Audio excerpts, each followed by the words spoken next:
Hello, good evening, and a very warm welcome to Rangers Radio.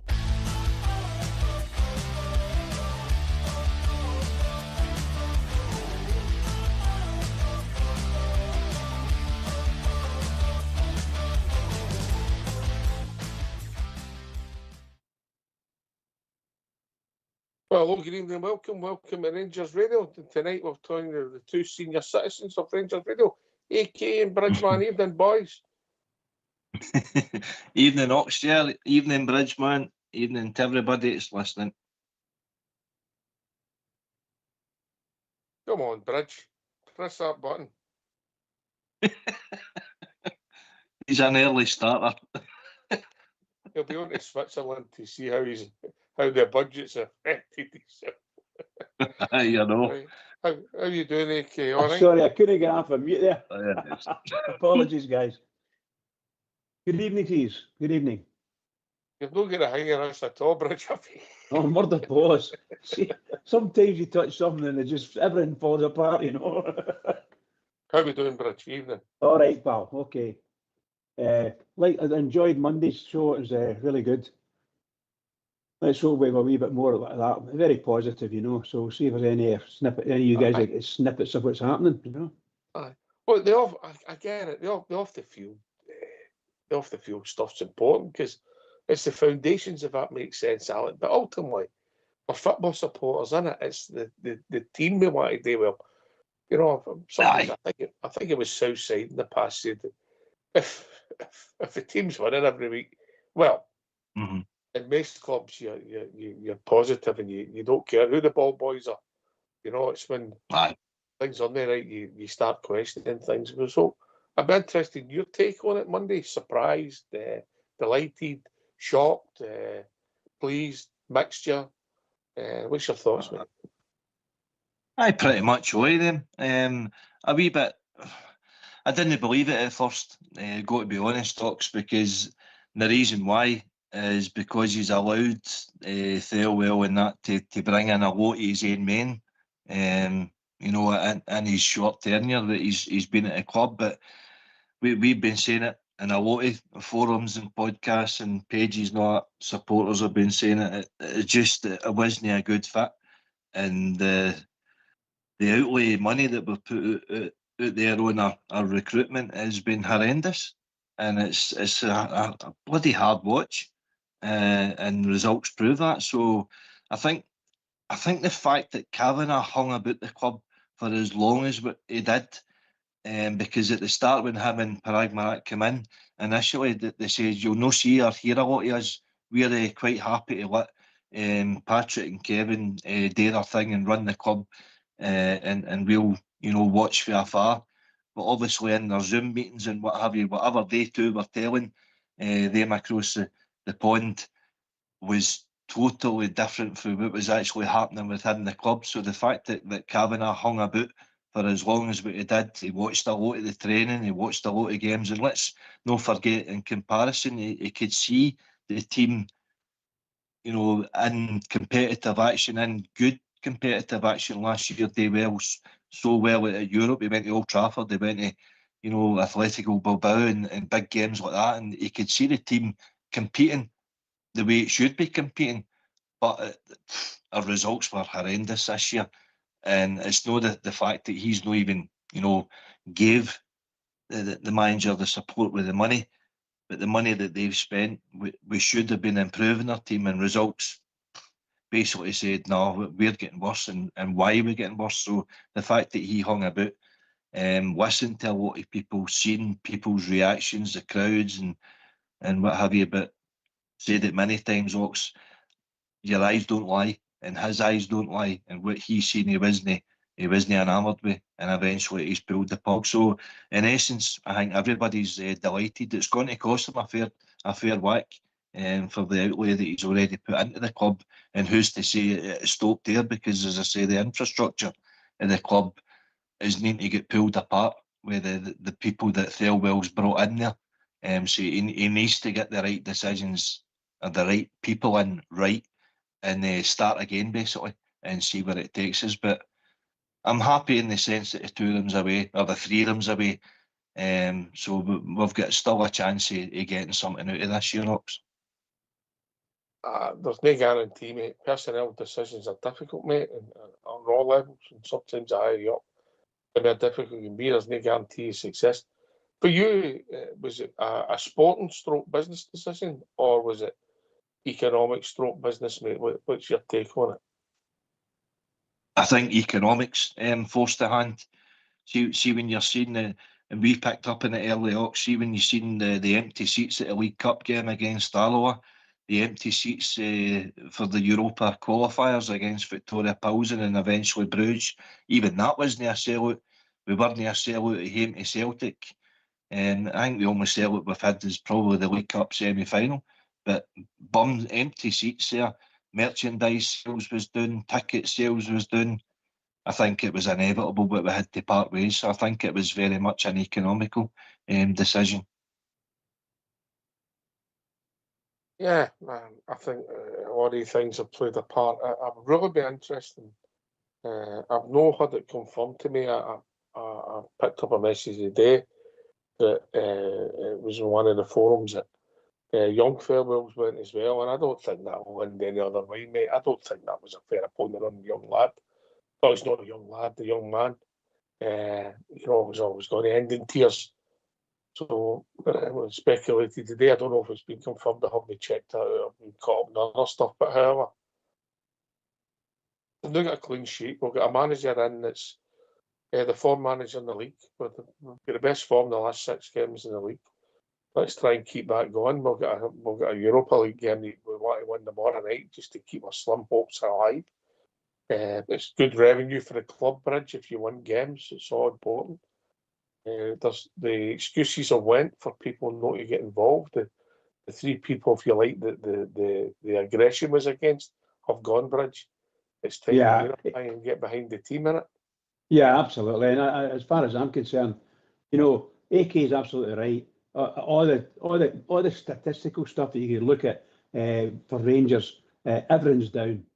There's a lot of people in their empty seats, it has been really good for a couple of seasons there, 3 or 4 seasons, and we were doing quite well, and the club's taking in a lot of money. But this disaster that's come upon us, I'm afraid it's cost a lot of money this time, and it will do it by the end of the season. But hopefully we get wiser people in to work with the manager, and they all work together, and that's what we want. And then the players will kind of follow it. Whatever form they've got or whatever form they've lost, if it's there and they lost it, they may be able to get some of it back, and that'll help. But I don't think we're going to get everybody back to the level they were at, because sometimes when they go after a certain percentage, they'll never get it back. They need about 4 pre-seasons to running to do that. It's really difficult to get your form back. You look at anybody that's injured and they're out for 6, 7 weeks or even longer. My God, some people just can never get back with injuries. So we've got all that to go through, and of course, AK is absolutely right. It's going to be crucial. We need to start getting money in, and as you pointed out as well, keep winning, the money flows in, mate. Absolutely, bud. The thing's got to turn, and it can turn in a tanner quite quickly, as long as you look at you're doing it, And if you're not seen to be doing it, then the people that are watching you are going to turn away. Oh, by the way, Can I just say something, please? I haven't had a chance to say this. I'm just wanting to say a big shout out to all Rangers fans that are listening in all over the world. Good evening. Welcome to Rangers Radio. That's it. That's him just off a mute, AK. Brilliant. You got there, Bridge. Well done. He can't miss his slogan, can he? He can't miss his slogan. Brilliant. Brilliant. He's famous for it. I'll not tell you when he's got it tattooed, AK. I don't want to know either. Right, okay. So we'll get a match tomorrow night. I think it would maybe only right if we hear the manager's interview. Would you be fair with that? Absolutely. as we start building up to the match. Right, we're going to hear from Kevin Fairwell. It's in 2 parts. We'll hear the first part. I'm going to come out and chat, hear the second part. And Danny Rowe. Sorry. I'm fairly on the heat. Danny Rowe. We're going to hear from Danny Rowe. And by the way, I've just heard a message from somebody. I've read it there that other people are saying that Kevin Fairwell story is not true. Yeah, we'll watch this space. I don't think it's going to end well. Personally, I don't think it doesn't pass the sniff test. It doesn't pass the sniff test. We've all seen it in all walks of life, mate. And they happen to the lad. We don't know him. They might be passing up a genius. You never know, but I don't think I'll let them. Right, listen. Get yourself a mute, and we're going to hear from Danny Rowe. A few weeks ago, I called him Russell Martin, so I'm getting there. Okay, let's hear from Danny Rowe. Danny, can we just start with the big news from this week that the club have sacked Sporting Director Kevin Thelwell and CEO Patrick Stewart, just to get your reaction to that news and to ask if you were consulted at all during the process of their dismissals? Yeah, I think at first it's always not nice when some people around you get sacked. I had a good relationship with Kevin. We were always in the daily business. We spoke to each other, with Patrick as well. They were also involved in the process when I arrived here. Yeah, then you're building up something. And then I got a call from Andrew. He gave me this message. Then we had a meeting, a dinner together. One day later, we spoke about the situation, the process, and now it's about moving forward, looking forward in the future. This is in football, what sometimes happens, and for me it's now about focus to the next games, and of course then to the next processes. Of course, the January transfer window is just over 5 weeks away. How will this affect transfer business in any way? Will you have more control? Will you be asked to lead recruitment? What have you been told by the club with regard to that? Yeah, I think important is to understand how we worked. I think this is always the togetherness. We had this communication before. Yesterday we had the next meeting to give some updates now with the other people. I think this is also important. I think I'm close to Andrew. We are in contact every day to speak to each other, but I have also still good people around me. They support me. I think this is crucial. I cannot do this alone or can make decisions alone. I think it's important to understand we have a good structure in the club. Of course, it changed now, but we have an interim CEO, Fraser, who is very experienced. He will help me. I have some guys from the board, from the 49ers around me, and as well we have also a recruitment department. And we all have to go together in one direction. We want to work on this. We know we have to do something, and let's see what we can do. Danny, when you came in and took over, presumably you assessed the squad and who'd been recruited as well. Do you feel perhaps directly or indirectly that your assessment of that might have had some influence on the decisions that were made? I think this is, I'm the wrong person to ask this. I think it's my job to look over. I think it was also the conversation the last weeks. I give my informations to the board, to the club, what I think, how I see the situation, how I see the squad at the minute, in which parts we have to improve. I think there's no secret. We know that we have to improve also our players here. I think this is crucial to understand. We have some very exciting players, and we know we want to bring them back to the highest level. This is also a big job, and this is my job to do this with my coaching team. And then, of course, in the football world, you have also to look in the future, to the next window, what you can bring, what you can edit. But it's still, like everywhere, a process where you look which position you need, then you watch videos, you get informations, you try to get all the things. And then you sit together with the board, with the club, and then you try to make the best decision for the club. What do you need in your role from a sporting director in particular, given the impact that their decisions also has on you? Yeah, I think if you have a sporting director, then you have always a link to the board. I think this is a little bit to understand the role, or like I understand this role from Germany as well. Now, the link it's a little bit closer because you go straight to some situations with Andrew. But I think he was very clear in his interview, I think, on during the week, what he expect, what he demand. We are in a good communications process, and this is what we have to do. I have to watch the videos from the recruitment, think about this. But all in all, I have also to prepare my team for the next games. I think until January we have, when I count until the cup game, these are 12 important games in just 5 weeks, every 3 days, preparing meetings, all those things. But these are things you have to do. We know transfer window is always busy, but I think I have good people around me. They will support me and they will help me. Danny, just given what you're saying there, you'll be a little bit closer, essentially, to Andrew with no sporting director. Does that mean you think you'll have a bigger say, a bigger influence when it comes to January's transfers? I think general, and I think the club was very clear when I arrived. It's always a decision together. I think you need, of course, you have to give your honest opinion about players. Then there is a financial part. And then you look to other parts as well, and then the best case you bring all the information on one table, and then at the end you make a decision together and you go in the direction, because then it makes the most sense for me as a sport science, from the sport view. It makes sense to take players where you're really convinced they can help you, but then it's also a part for the club to make decisions. It's about communication process, again, look to each other, what we can do. And at the moment, I think Andrew was also before close. We spoke to each other, we get the conversation, and now it's a little bit a different role, a new situation. But again, I can just repeat this again, there are people still around me, they will support me. Just going back to the actual sackings of Patrick and Kevin, how surprising was it for you to hear that news, given that they were the pair of people that hired you just, a month or two ago? And how strange is that, to be hired by people and then they're fired so soon after hiring you?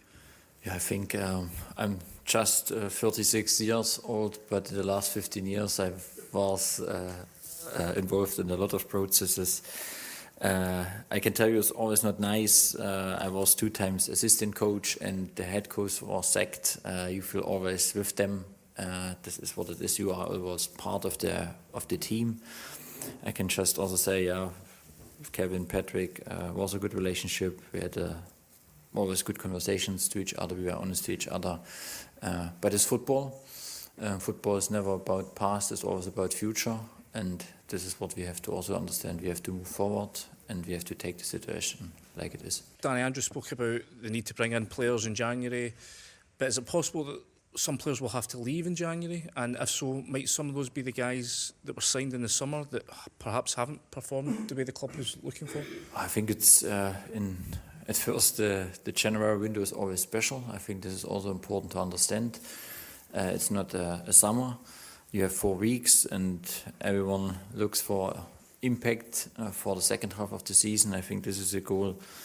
But of course, past is if you bring players in, then you have also to look that you have not on some positions too many players, and you have to look what you can do as well. And I think these are all these things. Even you want to bring players in, but you have the feeling you have on this position too much players and you can't bring them out, then you have also to make a decision what you do. And I think this is now the process what we have to work on. My first job, I can say this as well again, I want to bring and I want to increase the potential of some players out. I think even in the summer we had some exciting signs, and at the moment we know they are not on the highest level, and this is now about me and my coaches to bring them back to this and to give us a lift. Why don't you give us a call on 0141 356 1972. It's your show, it's your platform. Let's hear from you.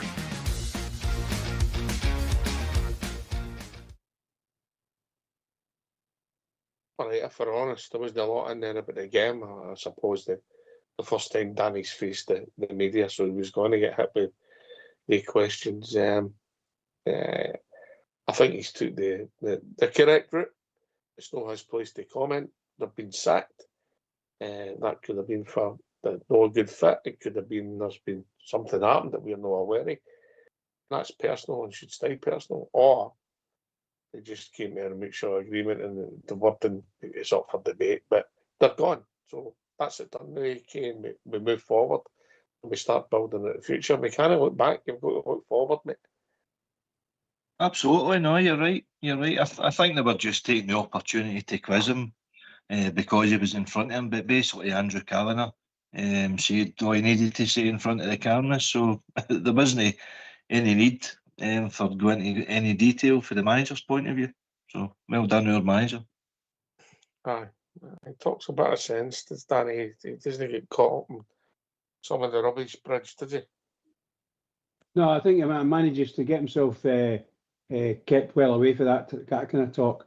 It was a good interview, and as you said, it's expected that some people are going to give him a barrage of questions about the hot topic of Rangers and are you involved and what he's going to do next, in the hope that the manager's going to drop a clanger and tell them, you know. But he doesn't know either. But no, seriously, it's a tough job, and for a Rangers manager to listen to the people in the press when they're interviewed for a Rangers manager, because invariably they all kick with the for the same club, and it's not us. Yeah, there was nothing really in there about the football. No. It was obviously we're talking about what's happened at the club, and I get that, AK.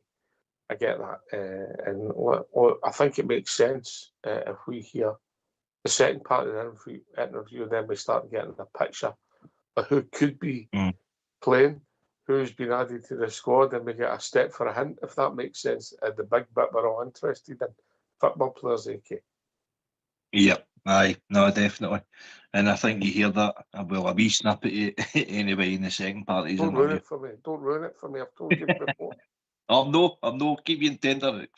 Yeah. Just quickly, mate, while you're there, you've got a view that you should look. Are you intimating Scottish players? Is that your intimation going forward? We talked about the transfer window quickly. Aye, well, Fox just put a wee thing there about a different direction that our manager says we might go down.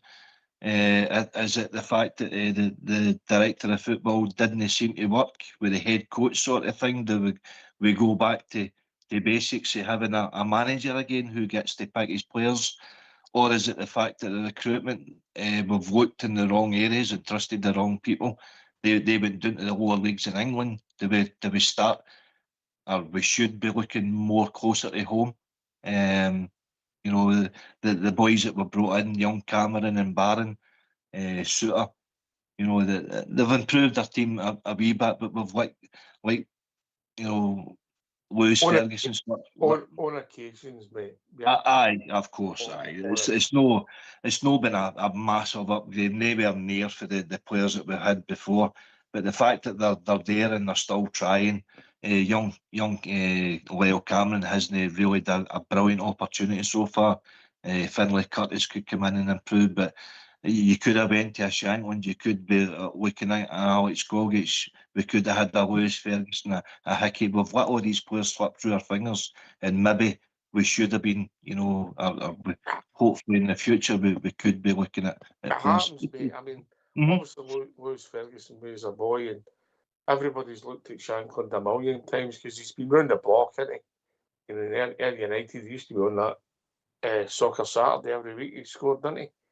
Shankland, Air United, you know, he's been with Dundee United, he's been abroad, he's played with Aberdeen. You know, everybody's had a look at Shankland. I get it.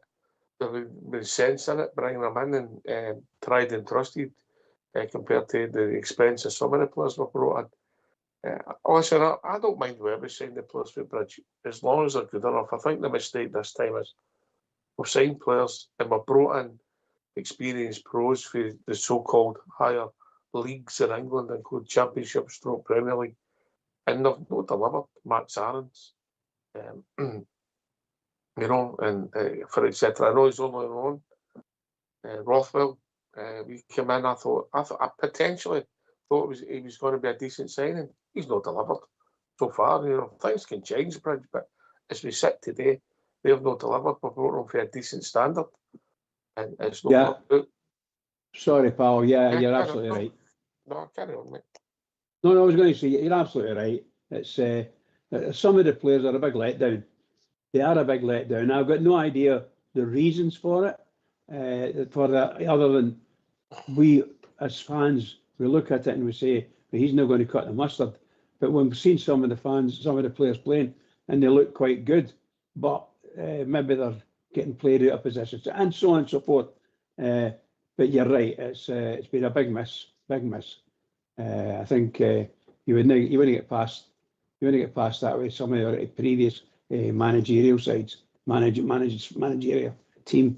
They just wouldn't have it from the coaching up. They wouldn't have it. They wouldn't get played. Then we're told to get rid of them or something like that, you know.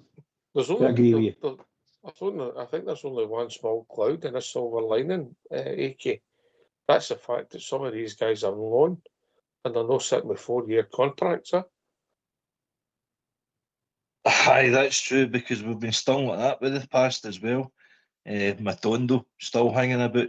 See, he returned to training today, by the way. But we've squandered millions, Socks. It's been mismanagement and that growth. Albers, he's no match fit at the moment. He failed the fitness test. He's no match fit, but he's working on a list. He's working on Good. a list. It's not let Alberti have a list. Looking forward to it. Mate. I think he's sponsored with Andrex, mate.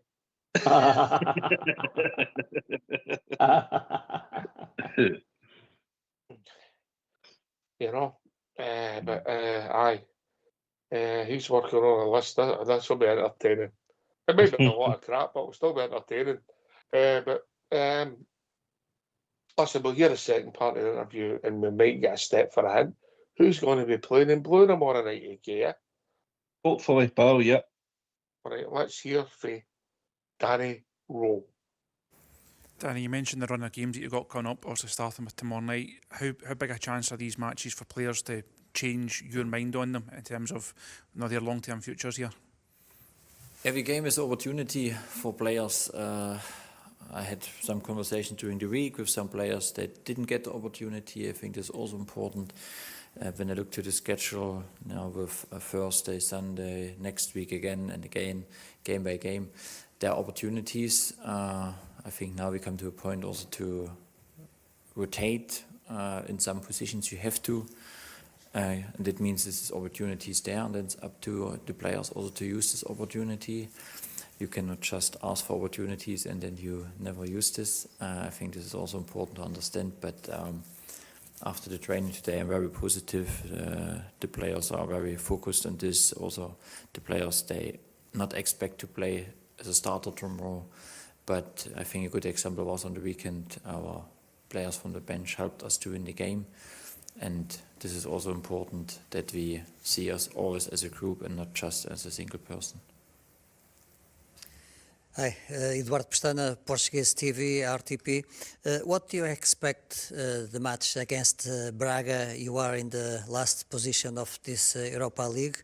Braga is on 5th. What do you expect, Braga? Yeah, at first Braga took a lot of points, more than us. Yeah, I think they're well organized, they're very aggressive. How they play football against the ball, they have solutions with the ball. I think they will also come with confidence in this competition. But it's for us as well, a next new challenge. We know we need points in this competition as well. This is always our goal, to go in such a game.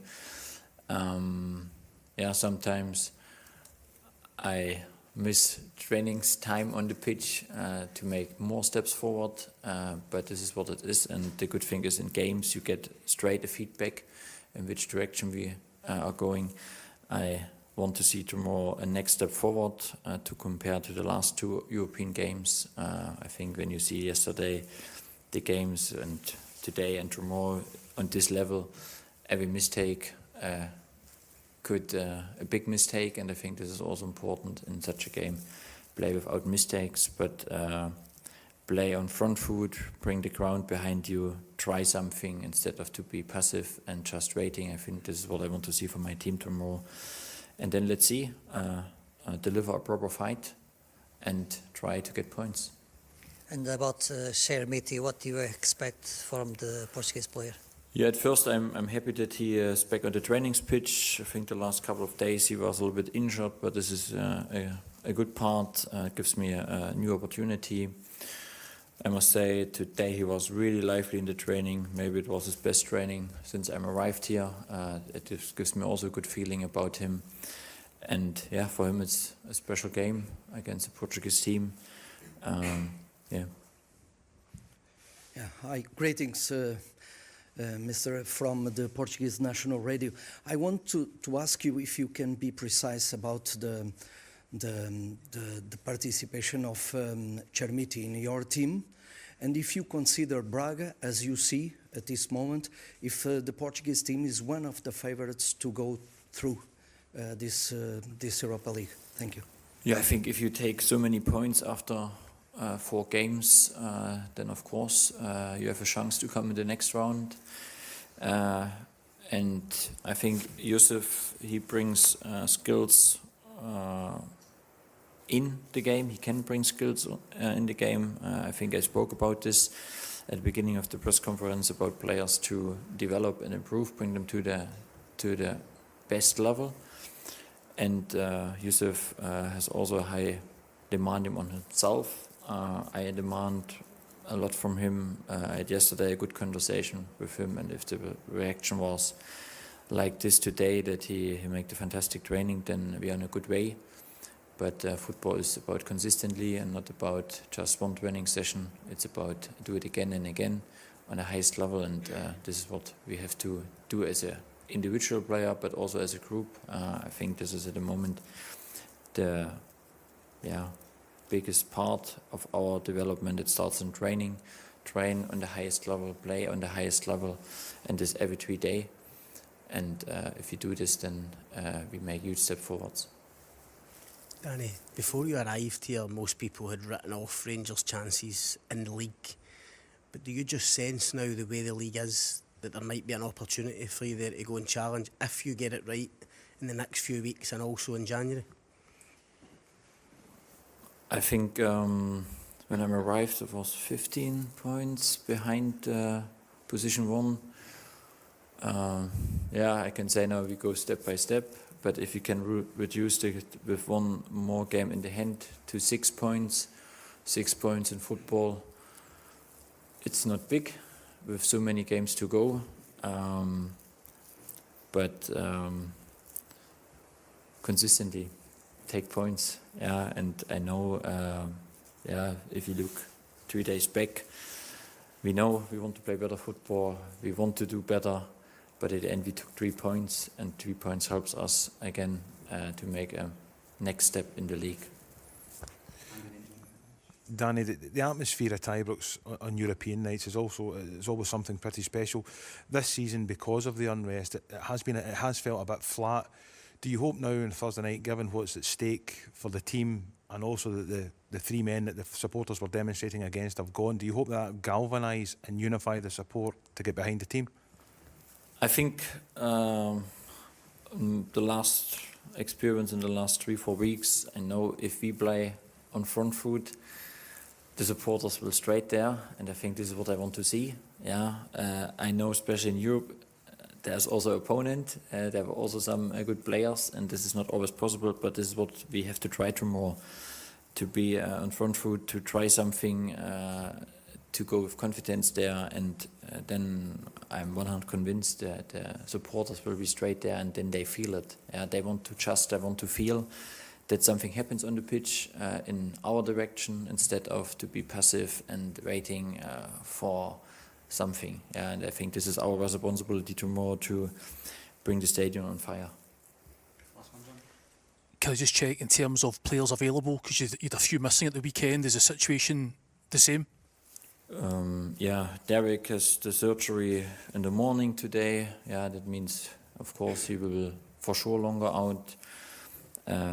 John is still out. Mikey, it goes in the right direction, but muscle injury takes a little bit more time.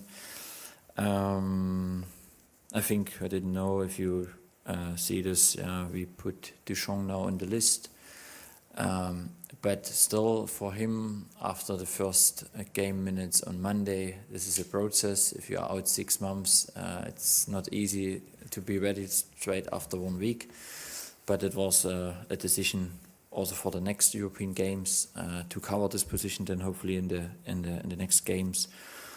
I think the squad should be then. Bailey, of course, out with the injury, with the surgery. Joe has a little bit problems on the knee, but hopefully he's okay. Should be similar squad. Minimum the end of January, if not longer. But after surgery you have to look now how's the reaction. But it's longer.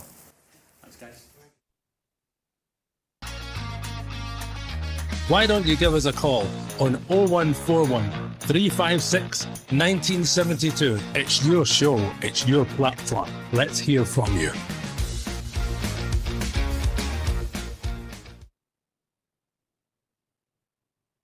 Wow, we're cursed, AK, aren't we? Cursed.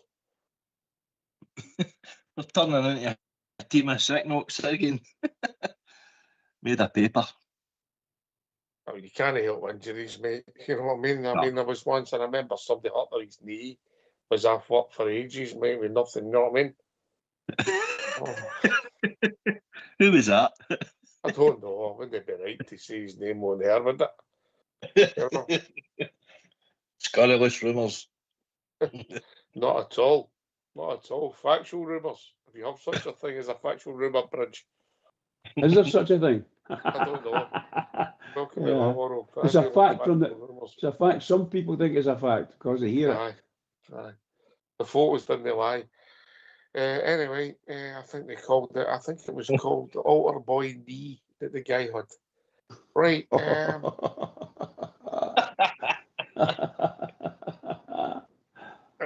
Right. So Cornelius is it, and they've brought in Sterling. I don't think there's any chance of Sterling playing tomorrow night. I think he's talking about going forward.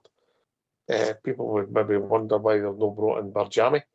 If Moore's going to drop out, but maybe Mikey will be back sooner than they anticipated when we got the news at the weekend. But, well, that international break for injuries, you might have a problem with some of the players. Big Shooter, I don't think, has been playing well. However, he's part of our squad, and he's there you go, injured in international duty, Bridgeman. Yeah. He's particularly internationals. They've always been, in my memory, it's always been kind of tough for us because our players we carried a lot of injuries, and it's not right. It's just not right. And great Jimmy Baxter broke his leg in an European game, so it's really tough, really tough. That was against Rapid Vienna, wasn't it? That's right. Yeah, it's and it's not alone. There's been others. Me knocks. You get a lot of knocks. I remember broke his leg in Portugal, if I remember right. He did, yeah. That's not MAK. I think it was. Correct. Yeah, I was just going to type that there, and I'm sure it was McCoy broke his leg. I think it was a 5-0 defeat away in Portugal. Yeah. But all I'm saying is that our players, for some reason or other, we seem to be a lot worse for injuries. So I don't know what we're going to do with that. Whether it's the coaching, the medical staff, or how they get treated, and what we're doing with them. Should they be back earlier or later, or what, you know? So all these things have got to be looked at. It's no right that us fans make comments because it just starts a rumour, doesn't it? Or you're picking it up for I like a rumour. But you know, I think your job as AK is to find out if every one of them is a hamstring injury, you've got a problem. What are you doing wrong? Is it the warm up? Is it are you working them too hard? Whatever you're doing something wrong. But if there's no a pattern, mate, and they're random and it's muscle injuries because there's been a collision, it's very, very hard to deal with because it basically comes down to luck, mate. Yeah, I know what you're saying. I remember Ryan Jack getting away with Scotland as well, and Gerrard instructing the Scotland man. Who would it have been then? Would it have been Clark or would it have It been? was still Clark. Was it? I Because think it was. I remember specifically him telling him, listen, Ryan can only do like one training session a day, and he had him doing double sessions, and then he would be out for weeks when he came back because of it. So Suter's been unlucky, I think. After his Achilles operation, his attendance has been pretty, it's been up there the last year, 18 months. So I don't know whether he's unlucky or that, but it's an opportunity for Fernandes and Giga to cement a place there and see how they go. Aye, yeah, ultimately, we'll be looking at Fernandes, mate, because he's your player. In a few weeks' time, Yeah. the Jigger will be away, mate. There's a potential there, aye. They could return them on loan and look to get somebody else in, Robin Proper. You wouldn't want to see him again, would you? Well, I'll tell you what, mate, we let him go and we didn't improve. No, we If didn't. we're honest, mate. I'll throw a name at you, Ox. Alex Gogic. I To the think end of the Gogic season. I think Gogic could have played at a higher level, particularly with Hamilton. I think he Hamilton, Mon Hibs, I think that's the teams he's played with it. Yep. To the Maybe end of the season, I think. Mate. I think that ship sailed. I think, listen, if he was playing for us, he'd be a star on VAR, mate. He'd be a star on VAR. Listen, the guy's a good football player, reads the game very well, brave. But no. I've been complimentary. I think we talked about him. We should have signed him. Maybe getting back to 2003 Gerrard, mate. But I think that ship sailed now, mate. Yeah, I don't think he's got the legs. Has been a good player. Best years behind him. It's a big no for me. Bridgeman. Yeah, Gogic. I rated him highly when he was with Hamilton. I thought he'd a tremendous run, playing really, really well, and he was outclassing a lot of people in our league at the time, but not with the best team in the league. So, but I did think he was really good for the position he was playing. It's all, again, it's a look at the game, look at the draw as well. I think he turned into played a lot of naughty stuff. Let's put it that way, without saying really dirty. He played a lot of naughty stuff, and he used his head. So the old pro came in, and I don't think he's endeared himself to very many people now. I wouldn't bother anything about him now. Yeah, no for me. But I did admire him.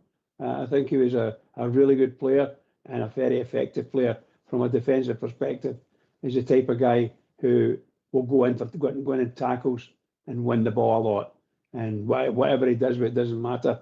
He's won the ball. Give it to someone like yourself, Ox, there, that can play football, and he'll make a big difference. But we don't have anyone. Ian Ferguson, a great career with the Rangers, doing just that. Win the ball and move it on. Simple as that. And we just don't seem to be able to get anyone that can do that. The only other one, can I just say this? The only other one I see this a similar type of game is that guy Devlin for the Hearts. I think he plays really well with the Hearts, and he's right in there. He's still right in, and you can't say too much negative about him. I think he does well. I hate him when you're watching him and he's against you. He really is a pest, But he's got a bit of mouth on him as well. So we've got all the good stuff that the type of people we want. I don't know whether our club would even think about it, but I don't know what the fans would think of it either. So for me, Kay, I get what you're trying to do. You're looking at value for cash. Nah, I think the ship sailed, and I've been complimentary of the guy in the past, yeah. You know, I just think, I know even as a squad player, I don't think it would be the way to go. Personally, I take it you've got a different view. I was just throwing it out there, Rox. Obviously, we see players, and some of them we like, some of them we don't like. I've been saying his name for a few years now. I liked what I seen of him at Hamilton. He's obviously went to Hibs and then ended up at St Mirren. He's just one of the guys. He's robust. He's available. He's strong. He keeps it simple. He does his job. And I would say, in comparison to all the rest of the centre halves that we've got, I think he beats them all for strength, for power. He ticks a lot of the boxes. He wouldn't be a big wage, I wouldn't imagine. I don't think he would be a big transfer fee, just a stopgap to put in there, like a Marvin Andrews that we had years ago. You've no sold him, mate. You've no sold him. I think Marvin Andrews was a lot younger when we brought him in, mate. You know, nah. AK, what you like? Good Done me a time. bone, man. Listen, AK, there's only one thing I can say to you. Thanks for the call. Don't be a stranger. Very good. Very good.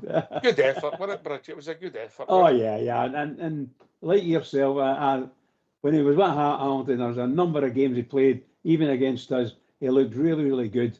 He can move the ball on man to man, and it's good stuff.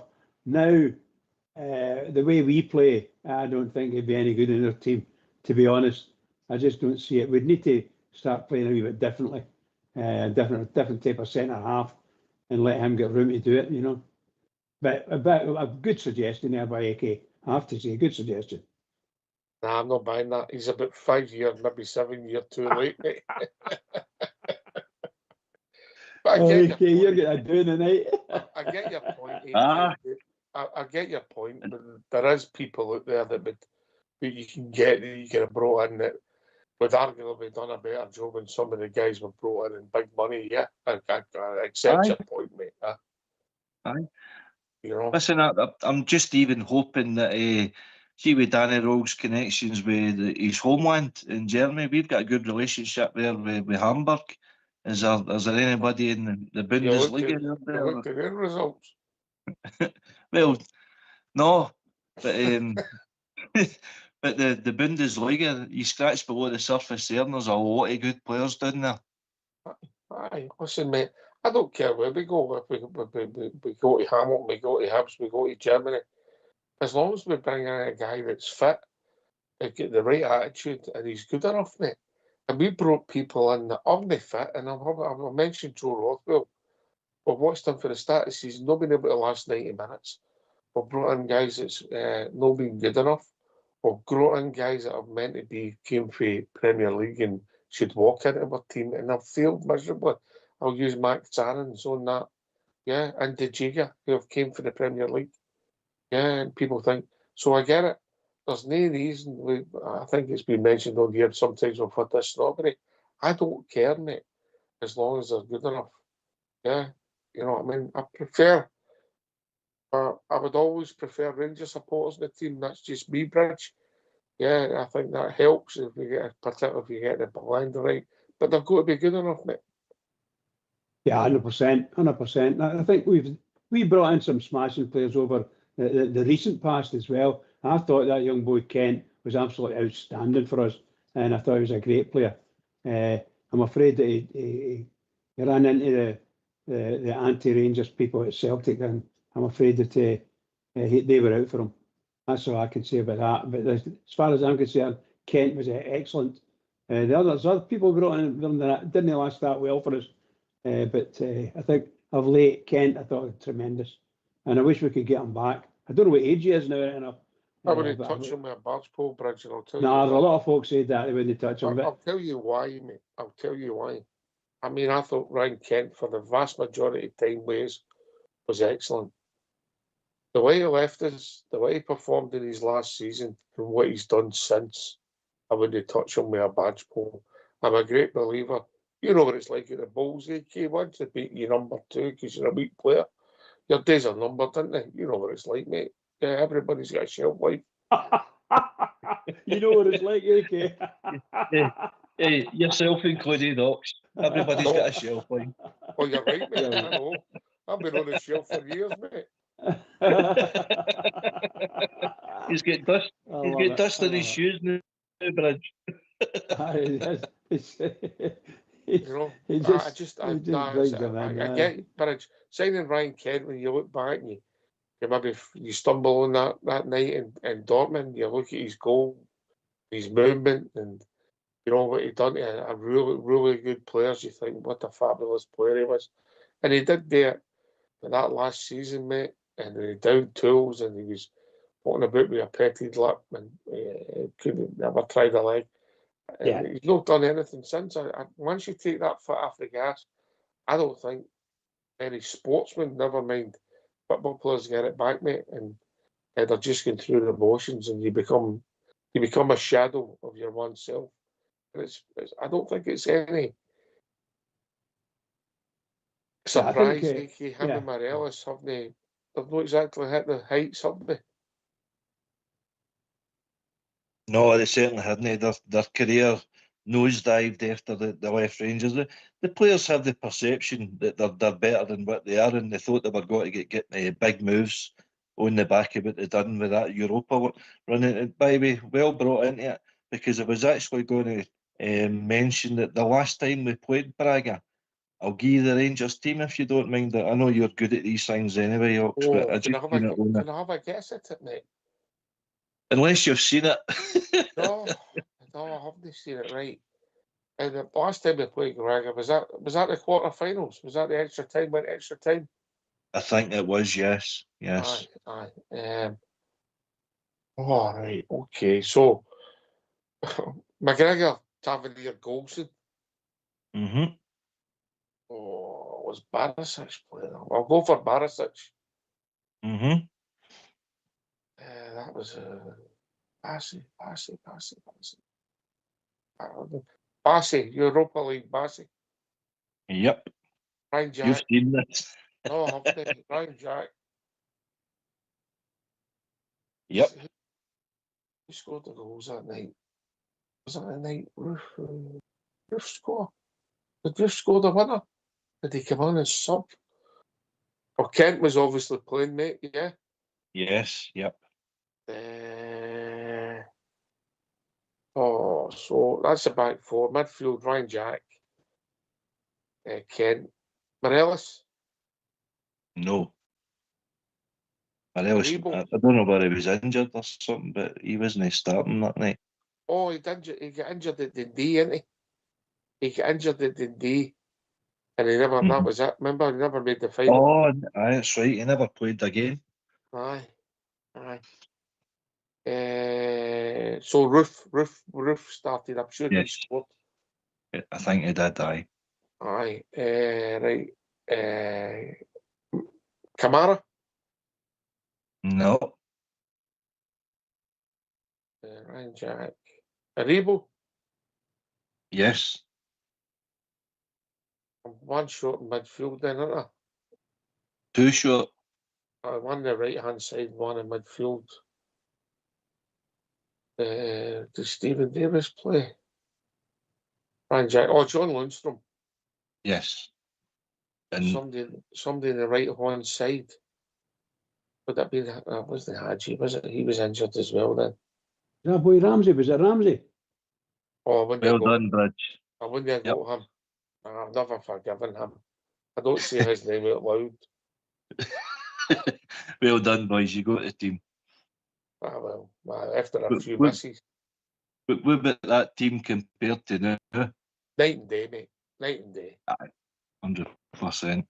You know, the only one that would maybe challenging the forum this season. Butland's done all right this season.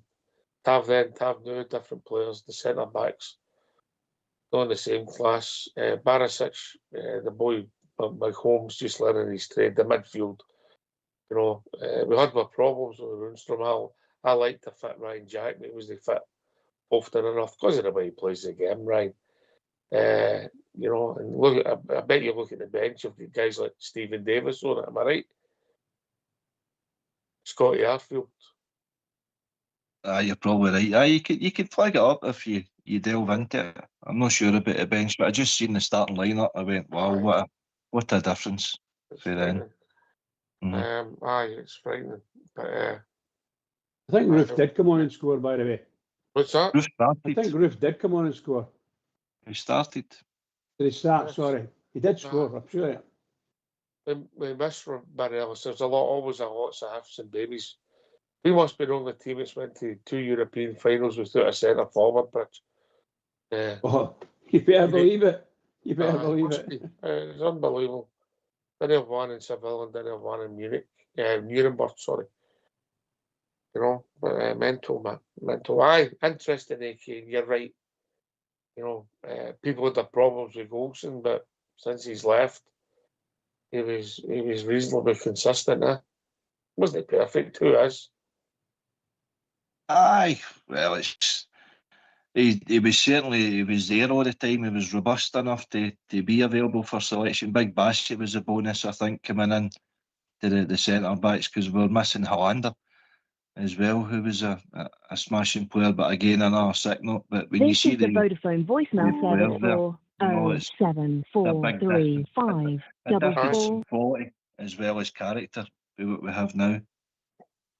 Big Bassey, if we're honest, mate, you know, 6 months before that Europa League run, nobody predicted that he was going to come in and be that player. He burst onto the scene. You know, he was somebody that people weren't sure about, and then similarly, Alan Hutton in a way, he just had a purple patch with his game. Was just everything he touched, he just looked powerful, fast, and his form just went about 5 notches up, which is doesn't happen, Briggs, does it? Usually you're consistent, you get better and better, but he just came from nowhere and just get and obviously we sold him, but maybe arguably it was the right thing to do, but I think he was maybe the best player on the pitch in that night in Seville, mate. Yeah. Yeah, I would say that, yeah. I thought Bassey was, like a lot of Rangers fans, you know, we've got him and we have a season and he's no, but and all of a sudden, you're right, he does something that's marvellous, and we find out he's got a couple of strengths other than the ones we thought he had. He's actually better than we think, and so on and so forth. And the fans took to him. It was just amazing to watch. The fans just took to him, and he responded in kind. And I thought he did really, really well. I thought he did well getting a big move, and he's still doing. Where is he? With Fulham or something now? Aye, Fulham. Yeah. So, and he's probably playing quite well with them. So well done to him. Can I just say that? But I thought he was always. I always thought he's a fantastic player. Fantastic fullback. I wasn't keen on him as centre back, but a fullback, aye. Loved him. Aye. Right, listen, we're building up to the tune, but aye. Memories, AK, memories, you know. It's hard to believe how much. And by the way, let's be honest, Ryan Jack became a year's extension. It was the right thing to do. John Lundstrom decided for pastures new. I think he's playing with Hull now, isn't he? You know? I think so, aye. Came on Roof, we couldn't deal with him anymore. Obviously, we know he had ability, but wasn't there enough. Kent chose to leave. Rebo, he did a yo-yo, wasn't he? Up and down with Southampton. I don't know if that's worked out for him. Golson, Barisic, no great. McGregor retired. So that team, it was just a remarkable period, mate. And if we're really honest, mate, that team should have won the league and maybe a European trophy. Aye, definitely. Oh, he should be winning a treble with that team. Definitely. But aye, the gods conspired against us with the amount of games and everything that we played, didn't they? Aye, I think a mistake was made around about Christmas time, mate. That was the mistakes. You know, Gio made a couple of mistakes and we paid for it big. The young boy Ahmed, that's done really well at Man United. She never have started the park. We started with 10 men and the game turned against us, and that was a pivotal point in that whole season, mate. And also the games before that, and before against, I think it was Ross County and Aberdeen, mate, we would drop points. Christopher's joined us. We'll bring Christopher right in after we have a tune. So get yourself a mute and let's hear the tune.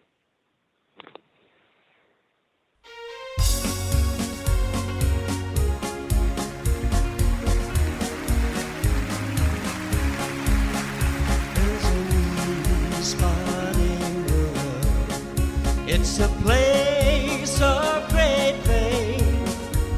It lies to the northland, and Ulster's its name.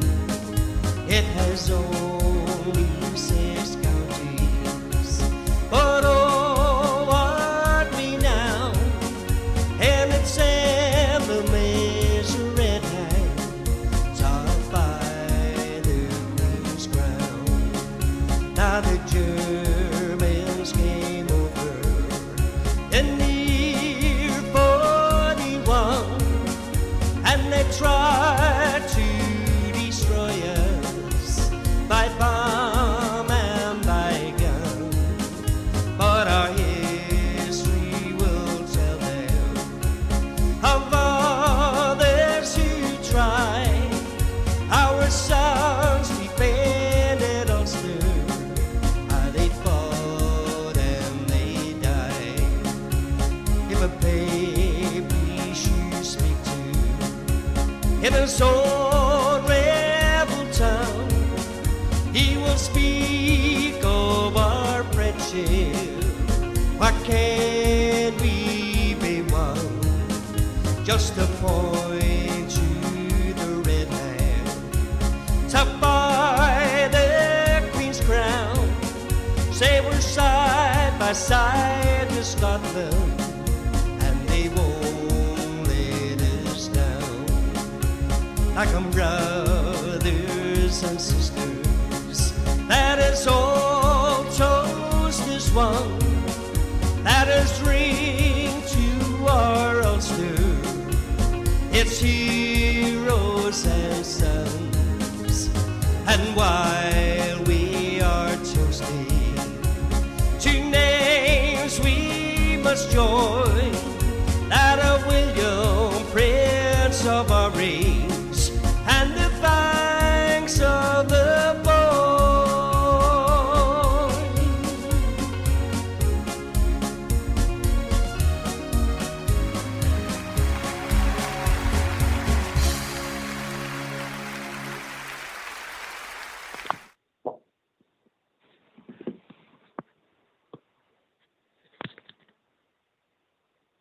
Oh, thanks for that, Fox.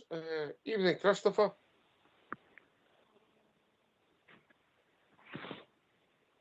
Christopher, last call for Christopher, AK. Hello? Oh, Christopher, how you doing, mate?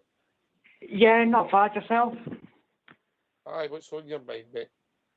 Yeah, I was just going to say, I think it's been a very good week so far for Rangers. We've got rid of Laurel and Hardy up the stairs. And I think that's just great news for the manager, because I do think we've got a very capable manager on our hands. And I think I've seen when he was appointed, and a couple of weeks after his appointment, there was like a section of fans saying he's a yes man for very well. And I think that just gets that off his back, that tag off his back completely now. And he can just push on now, and hopefully we can recruit quite well in January and hopefully push on for the rest of the season. I don't think you've been fair there. I quite like Stan and all it. AK? I prefer Jack and Victor, but welcome to the show, Christopher. Thank you, thanks. AK, what's your take on it? I don't think Danny Rowe was a yes man. I've seen a lot and heard a lot of people accuse him of that. I don't think. I just think he was trying to utilise the squad and get as many bodies onto the park as he could to analyse them and see where they were as a player. So he's made quite a lot of changes to the team. Personnel wise, whoever he's got available, he's obviously his tactical decisions he's changed, or he's had to change a lot. particularly the League Cup semi against Celtic. You know, he was bold, particularly when we went down to 10 men and taking the game to Celtic. But obviously we didn't get the result we're looking for in the end. But I think that the benefiting factor was, or the contributing factor was the fact we went down to 10 men for as long as what we did. But league-wise, our results have definitely picked up. Performances is still not there, but he's only been in the building now, but what's that, Oxford, about 4 or 5 weeks just, so it's going to take time. But the quality of the squad as a partner is no there.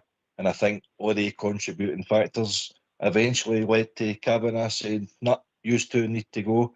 We need to rip this up. I need to own this and we need to start again." Christopher, I agree with you. I think it has been a good day for the club. But I don't think it a good week for the club, because I think they two were toxic. Whether they were ever a good fit is up for debate, and we've cut it out. I don't wish them any harm because I don't know them personally.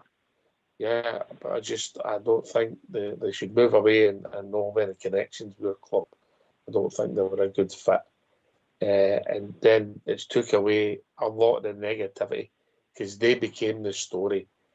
The guys behind the scenes shouldn't be the story. Story should be as, I like that centre forward, I want him to play, and you like another one. That's the story, yeah. And what's happening was it was getting quite toxic as well. And some fans weren't coming back, which obviously cost the club money at the end of the day. But I think we've got to, I want the club with these replacements to take their time and make sure they do proper due diligence on who they're bringing in. No rushing it and hot shotting it. Just take your time, make sure you're getting the right person. And if the person doesn't feel right, don't hire them. Just take your time. But I think, yeah, we've got them out, but now how do we respond? That's the thing. Now you've got them out, it's how do you come back from that? How do you respond with that? And I think it's going to be very interesting to see if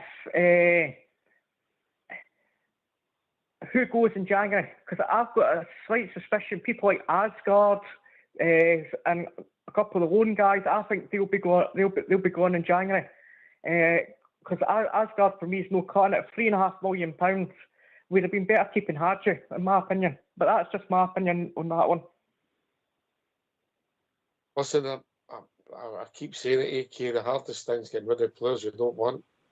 Because you've given them contracts, and some will want to move if they're not playing football. But I don't think that's the majority in the modern game, mate.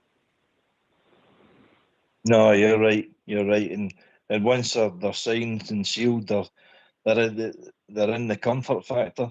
I don't know, but I'm going to be honest. I would tie hopes of Asgard. I've seen him before playing with Wigan, and I thought he was a smashing player. He goes away with Norway, and that environment he seems to be thriving on it. That there is potential there, but he's certainly not showing it in the blue jersey. For us, I just think it's a team of players that's been thrown together with no structure. They've lost a lot of confidence with the crowd and with their management team and everything that's shown about them, and they're going out there and they're no producing, what they were bought for. But that's, I think the structure and the environment that they've come into Ox has not been beneficial for a lot of them. Young Mikey Moore started to play a wee bit better there with Danny Rowe coming into the team.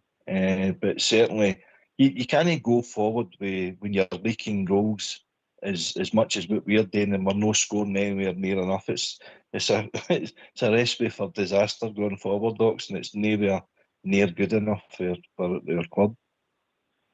Listen, I made my good mates outside. I mean, me and him see Asgard different, and we had the debate at half time at Ibrox on Saturday. And by the way, to be fair on Southside, totally fair on Southside, he agreed he was abysmal the first half, and Saturday he'd have took him off along with others, right? But we'll see what we've seen.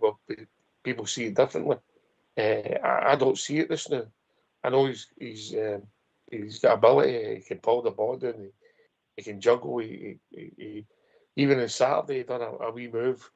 Went away for the goal, back to halfway line. That was a nice wee move, but never done it. It was to pass the ball back to the centre halves. I think he scored one wonderful goal.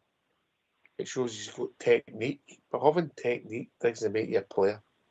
Yeah, there's a lot to be having technique. Apart from that, you need attitude, you need endeavour, you need to be able to run. He's 6'2". You really know it. And he potentially got it all, and maybe we can't get it out of him. So, I mean, I don't know if he'll go in January. Don't know if there'll be any interest, but as we sit this now, I'll ask you this. Of all the players we brought in the summer, if there was an offer for any of them that suited us as a club, would you be upset if any of them left? Christopher?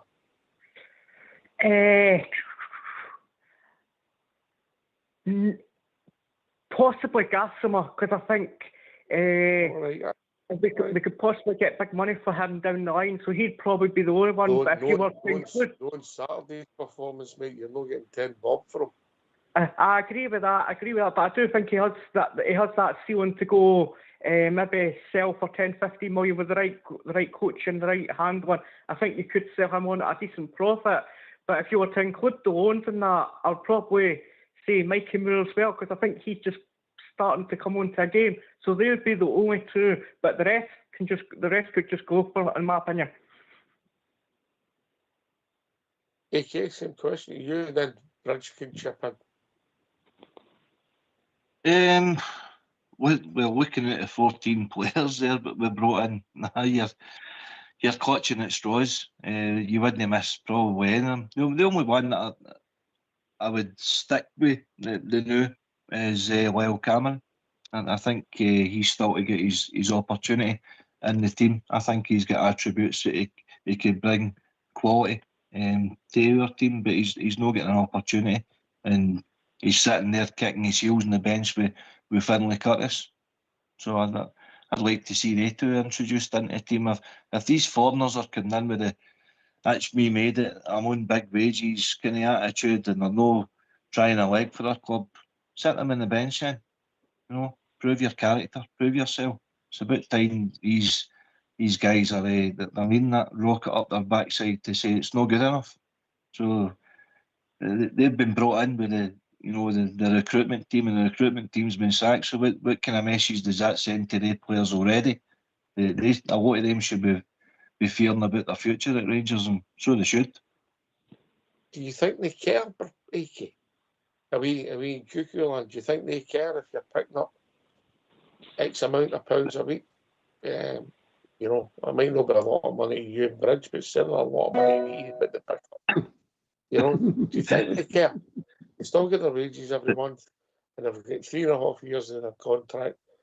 As Allbears said in the show a lot, we're good at producing millionaires. Aye, 100%. Allbears absolutely spot on. The foreigners will not care a jot.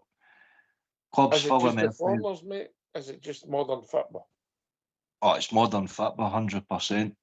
There are very few characters in football at all that actually care about what jersey they put on. But I think the Scots lads still care.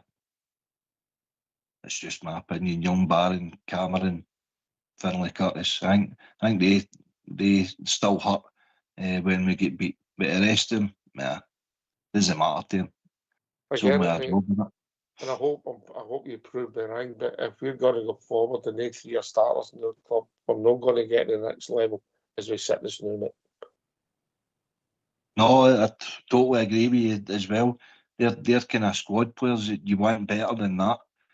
But if the guys who they should all been on the park because they've been better than what's in front of them, mate. I was just going to say, if the players, the starting 11 that's getting picked isn't producing, hook them off, make an example of them.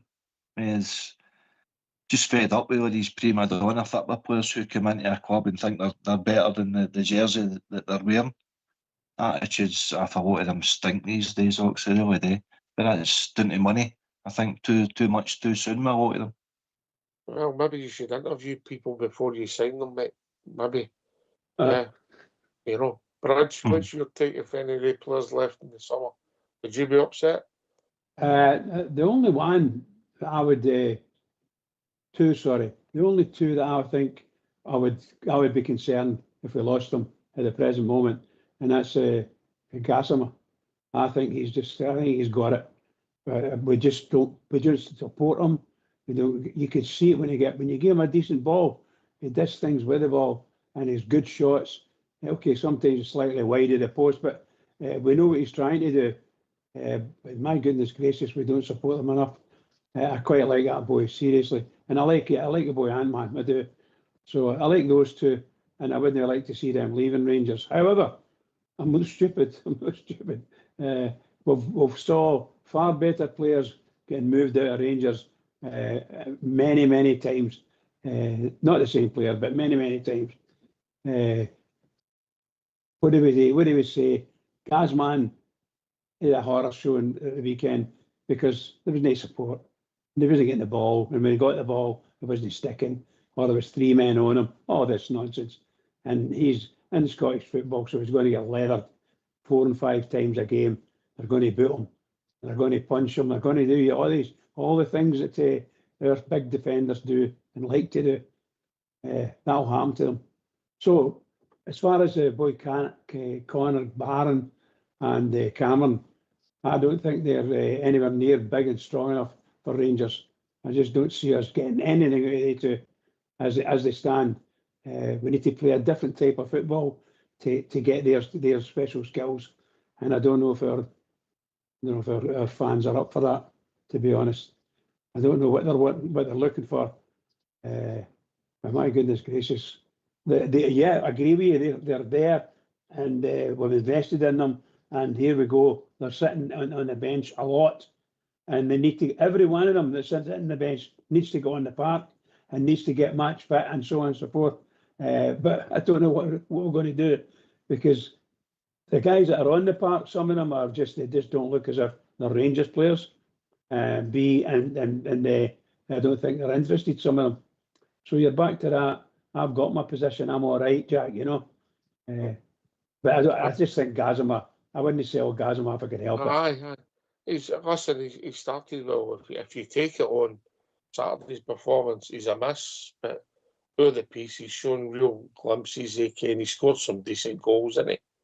I don't know about Bridge with Ant-Man. I'll be kind to him. I'll say the jury's out, AK. The jury's out. Aye. And it's been a big jury, yeah. Aye, you could say that with all of them. I mean, looking at the list here, Oxford, I don't know if you mind to run through it, but Aarons, Giga, Fernandez, Begoma, Cornelius, Cameron, Asgard, Kazama, Ant-Man, Chermiti, Miovski, Cortez, Rothwell, Moore. None of them are doing what it says in the tin, so to speak. I mean, Ant-Man came with a great pedigree, didn't he, with the goals and assists that he had in Holland. Cornelius, the experienced centre-half. Rothwell, you've touched on, experienced midfielder. That's him out to January, mate, and we don't know the details. Do you think it's a good fit? And then you've got to decide what the deal is for signing him going forward. Somebody's had a bad injury. Yeah. Mm-hmm. Well, we got stung last year by Cashin Werner, didn't we? Bringing him back for rehabilitation after his injury, getting away with the Holland under-21 team, So, but I think we've tried to do too much too soon, and we've ripped up the team far too quickly.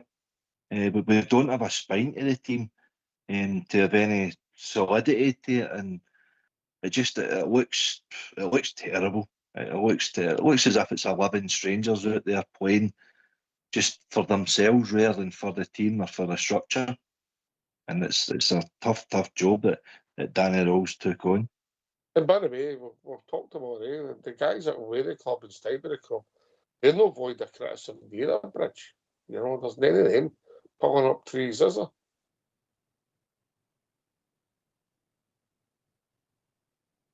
Yeah. Okay. Oh, Bridge, in you come.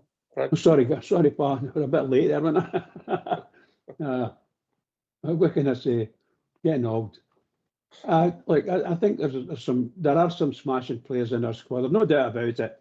We've spent money, and some of the guys are good players. We just can't see them, but they're invisible to us. They're coming on and they're not coming on, and they're coming on. But Barjami he's always come on as a sub for us, and I don't understand. I think he maybe started one game in the last 6 or something. But I mean, goodness sake, that guy's been with us a while, but I feel it, and he's just not there. He just isn't there. It doesn't matter what he does, he can't pull it off, and yet he's a very good player. And only when and again you see him shining, and it's a sin. But there you go. I'll say it again about sorry. Who's the biggest disappointment being AK? Is when I've talked about Rothwell on here. When he signed that, I thought that makes sense. That makes sense. He's an experienced pro. He's going to come in. We might get 2 seasons. He'll be a join-up player. He'll bring a bit of structure to us.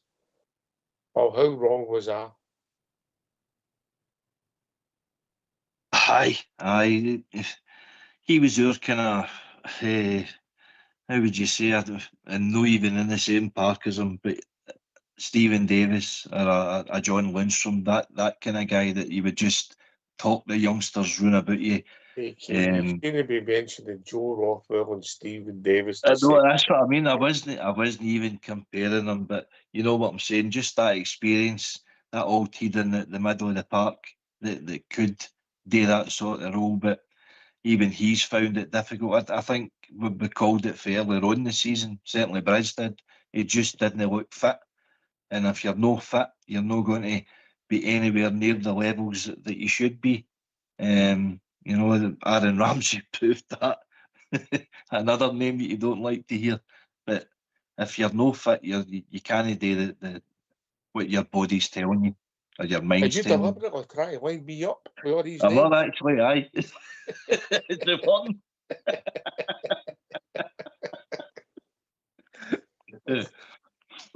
Oh dear. Aye, I know. Aye. Listen, I did. I thought the signing made sense, mate, at the time. I really did. I don't know. Looking back, me Aaron Ramsey, man, I always looked as if he was just trying to get fit for a World Cup, mate. At the time, yeah. 100%. He tried to use Rangers for his own benefit. Another selfish mercenary in the game. But aye. Anyway, aye. So that didn't work. But I've took a punt, and you never know. There might be 2 or 3 players in them, but Mikey Moore, McHomer, the Jiga, Aarons, they'll all be gone. But next summer, they're on loan. Maybe even Cornelius. So a good percentage of no longer be with us, come what may. I think, yeah, there's never any guarantees. You never know. We might go back in and try and get one of them if they take half the second half of the season. So nearly half of them's gone. There might be a couple move on because they're not happy. It's just not worked out for them. It could be cultural. Majowski at the moment, he's not scoring a lot of goals, but we're not making a lot of chances. Bridge are the strikers only doing nothing because they're not getting any creativity behind them, mate. 100%. It's tragic. You've got that big boy Chermiti, and you've got Miofsky. They're cracking centre forwards, and we should be using them. Back to the wide boys. We've got wide boys are quite good players, and we're not doing it.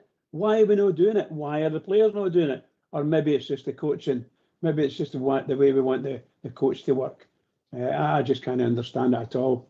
I think some of our players, it's a mystery. I mean, that boy Miofsky's a cracking centre forward. He was when he was playing in Scotland before. He was a smashing centre forward.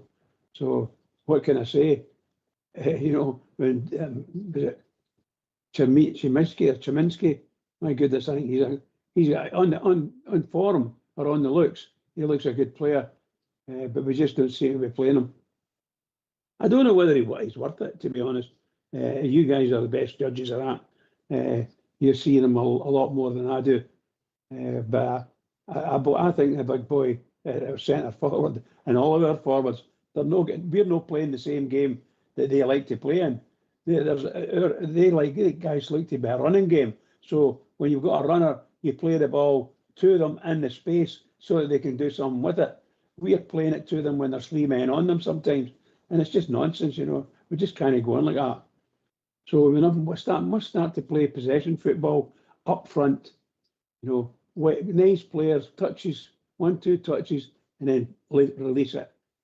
My God, we can't get even 1-2 touches sometimes in the midfield.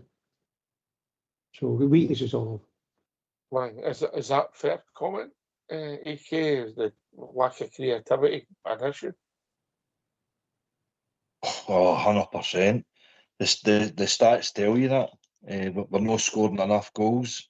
Our high scorer is Tavernier, our right back, for goals and assists. And that's us trying to kind of edge Tavernier out of the team to try and get a younger version of him into the team. But he's still the guy that's contributing more. But he's even at that, Tavernier's nowhere near his levels he was 5-6 years ago as well. But that team that we had in the run to Seville, we had attacking options all over the team, you know, and we had a structure. We had Barisic bombing up the left, we had Kent coming inside, getting shots away, same with Arebo, we had Roof, Morelos, Defoe, with Stephen Davis, Lundstrom, edge of the box, marshalling the kind of back line a wee bit.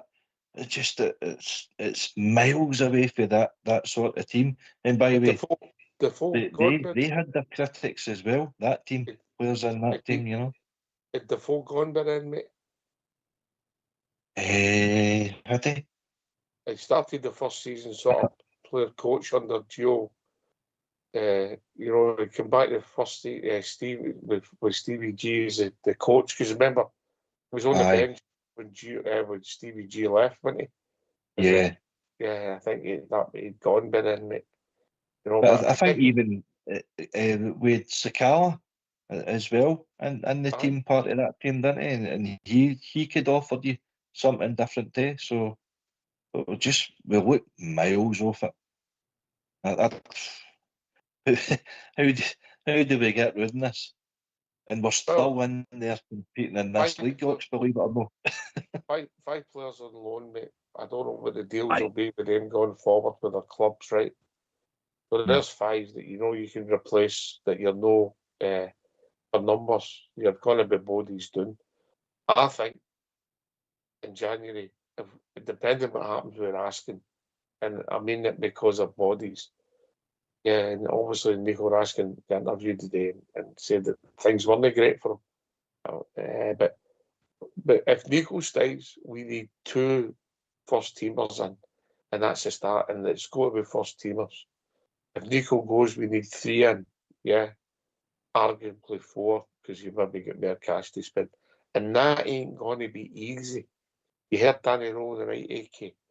He said about it, everybody's looking for a boost. Everybody's looking for bang for the buck. Everybody's chasing the same thing. It ain't easy. If we get 2 in, we can sign other players, maybe, then we might sign a couple of projects. It's not what we need, but you've got to work today and tomorrow. But we need minimum 2 first teamers in who hopefully stay fit. You know, we don't want to be cursed, because look at Cornelius, we brought him in, he's injured. So that might mean Cornelius, if he's going to be at minimum January, you might have to bring 3 in, because you're going to be short in that centre half position. But that ain't going to be easy, mate. And then in the summer, you're looking to bring minimum 3, 4, 5 first teamers in, and all of a sudden you've refreshed your team. Know your squad, because you've still got some of them, and if you get some of them out the door and they move on as we sit in the snow the way they've been playing, we'll no shed a tear. In fact, I'll even get Bridge to pick them up for Ibrox to take them to the airport. There you go. I love it. I love it. He'll be a Bridge, he drops you off at the roundabout just to go into the airport, because he'll not pay that drop-off charge. I do as That is well. I quite do. Ox, you'll need to go out here, he says. You'll need to go out here. I said, you're nowhere near the airport. Yeah, he says, I'm not fine with that.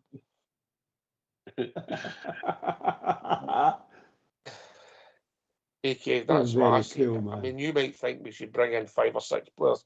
I think you're being unrealistic in January. I do. But that's how I see it.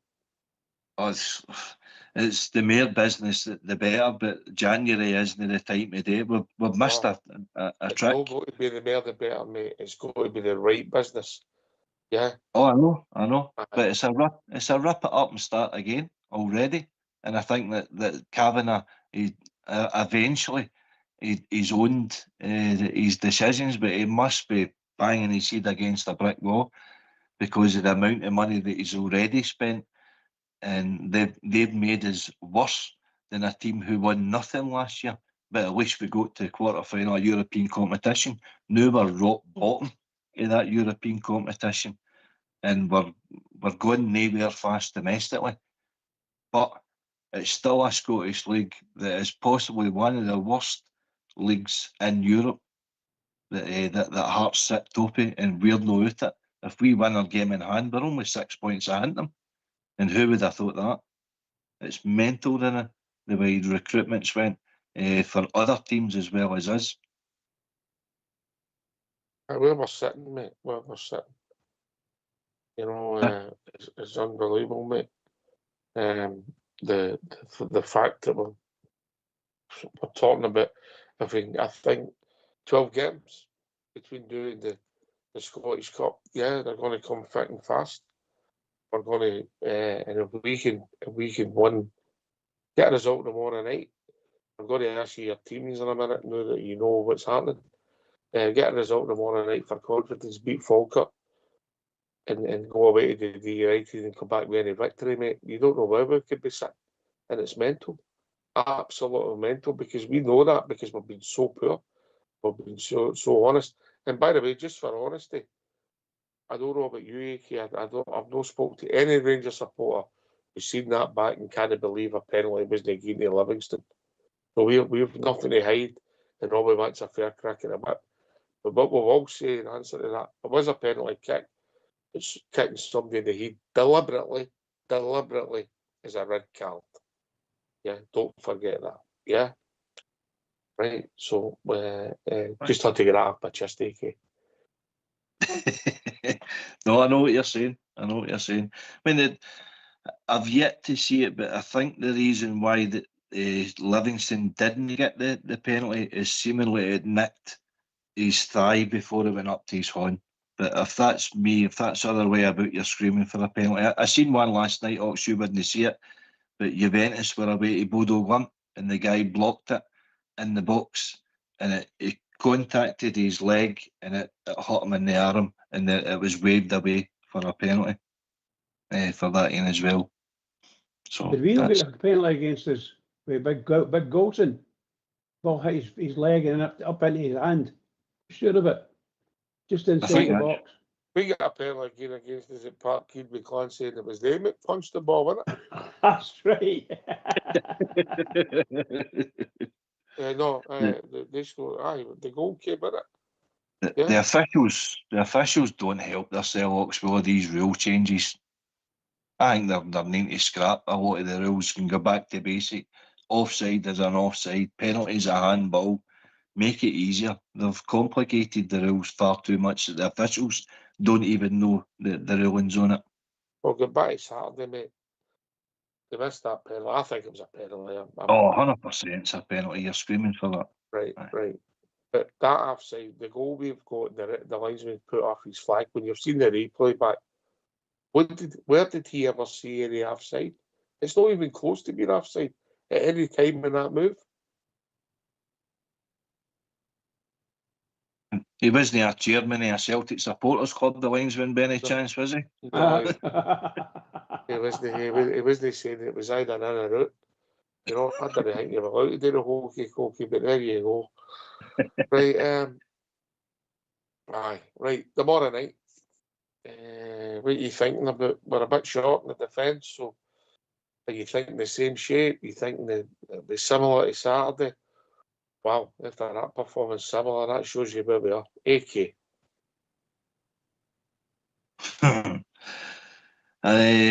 The lack of personnel, I think, will dictate his team. I think he'll go 4-3-3. I think. I've got a team written down if you want to laugh. I'll read it out. Butland, Tavernier, Fernandes, Giga, Megoma, Raskin, Barron, Cameron, Gisama, Chermiti, Ant-Man.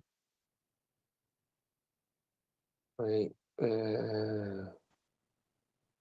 Cameron and Barron in the same midfield in Europe.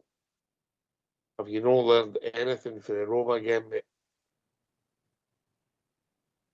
I was just hoping the Scottish boy would roll the sleeves up and prove a wee bit to the others round about them. It's hope rather than expectation, though. Bridge, do us a favour, mate. See tomorrow when you get to shop and send him some coffee so he can wake up and smell it.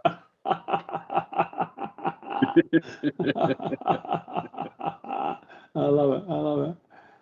Tomorrow night, well, what can you say? Tomorrow night's going to be massive. Great chance to show that we're actually coming back with some strength. But I'm afraid that our confidence in playing European games isn't anywhere as near as high as playing at local games, in the SPFL. I do hope. Remember, I played Braga a few times, and Braga are a really good team, a very clever team, and they'll stretch, and all of a sudden we're going to be defending our own box. That's what they're going to be doing. We're going to be defending our own box constantly, and that's what it's going to happen. You just know it's going to happen, don't you? Dave, the Braga ties in the last twice we played them. I think we've only played them twice. The games at Ibrox have been unbelievable. Yeah. Obviously, that one we won in extra time, and that was the rules had changed. And it'd been the season before we were out. They went through the away goals, and then we won it in extra time. And then the game before that, one of your favourite games, Bridge, when Hadji. Oh yes. I think it was Wonderful. his debut. I think it was his It debut. was indeed, yeah. He scored the 2 goals. And by the way, in between that, what a goal by Joe Aribo, yeah? What a goal by Joe fabulous. Aribo. Remember that one? It's fabulous. He beat about 7 people. Aye. He phoned me up after that, Joe. He said, that was how you used to do it, Ox. I went, no, Joe, I didn't do that. Spaghetti legs. Oh, that was a brilliant goal, wasn't it? A brilliant goal, wasn't it? They were fantastic games. Those were fantastic, high tempo games, and the crowd was there to the end. Amazing stuff, just amazing stuff. And if we can get a crowd back in there, if we could play something like that with a bit of fight in our game, just get in there and do it.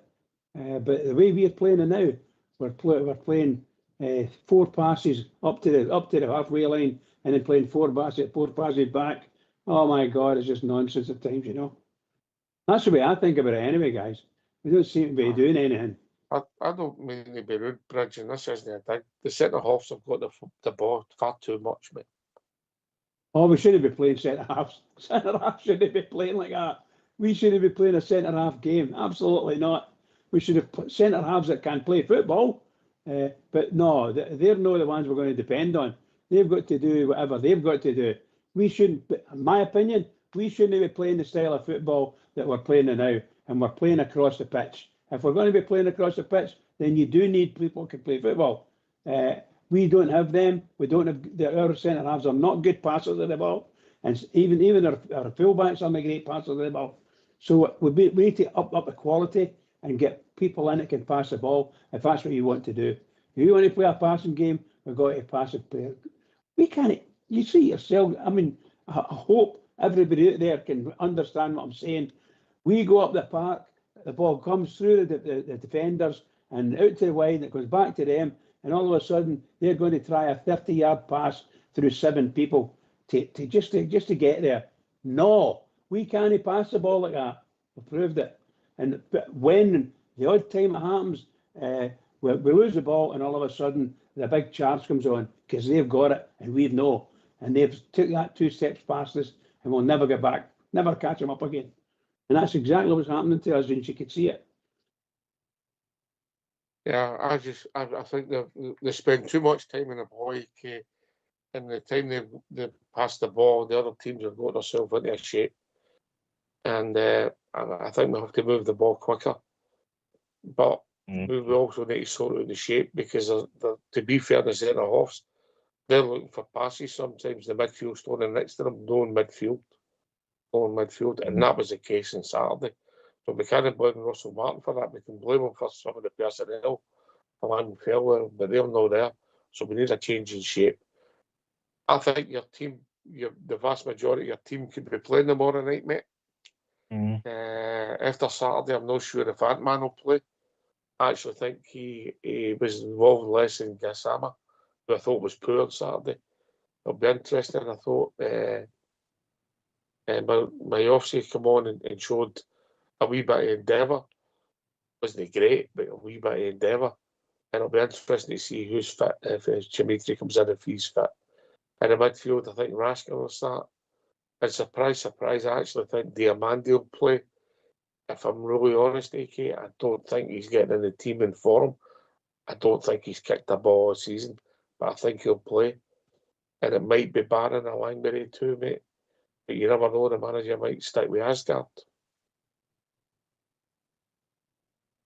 The problem is, Ox, and I think you're intimating it, it's just the poor form. You're struggling to pick a team out of that for what I can gather about how the team played at the weekend. Listening to Southside and Monday there, saying Asgard was poor, Ant-Man was poor. You could walk right through the team and there was hardly any kind of pass marks. So it's, if we're kind of looking at that and going, no, this isn't good enough, I think Danny Rowe will certainly recognise that as well. It's going to be a tough game tomorrow. We already know that. I did a wee look at Braga there before I come on tonight. They're sitting 5th in the Europa standings as the now.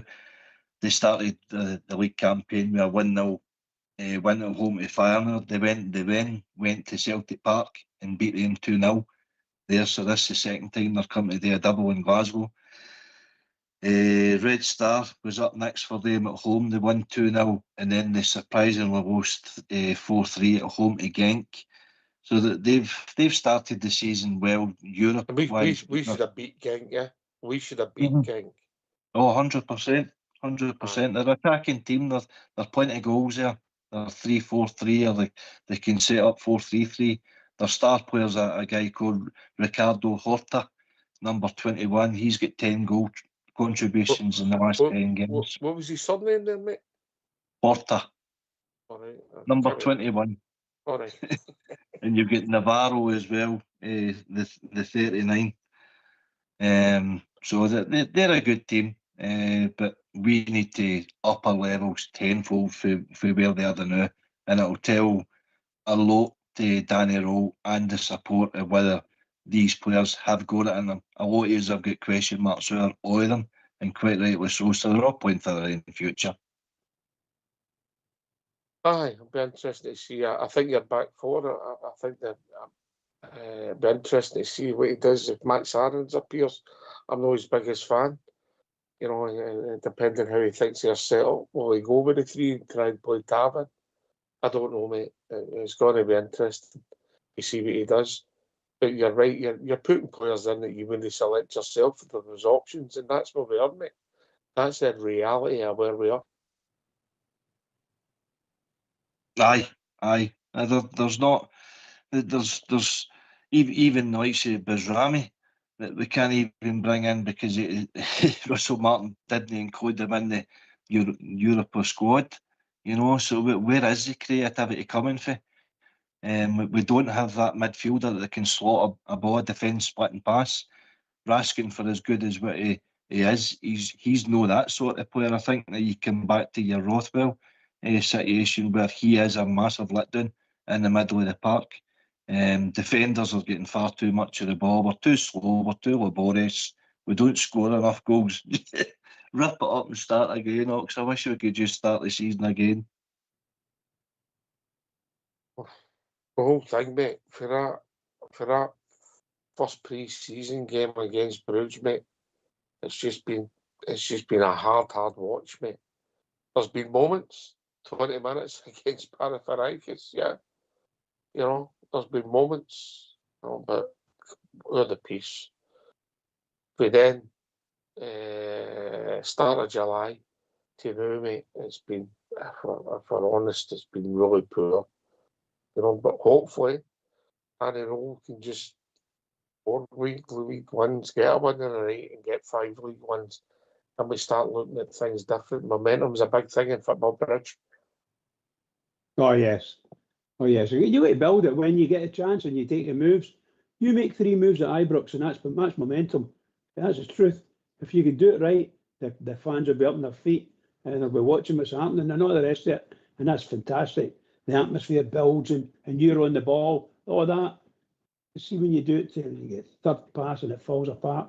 It's not going to do it. That's no momentum. But you've got to do it. Got to keep going. You've got to be able to pass the ball properly. And all the great things that we've watched with some fabulous teams in the past for Rangers. We are not, these guys that we've got now are not in the same class as those guys. So we at least we've got to be honest about that. But that's not to say we don't support them, and they're our players. And if they can do it, they can do it. Let's do it tomorrow night. Let's show them we've got a fight in us. They're not just coming to Ibrox and taking the 3 points for nothing, you know. We're going to be fighting them all the way, as far as I'm concerned. I don't know, they're probably what 6th or 7th. Did I hear 6th or 7th in the league?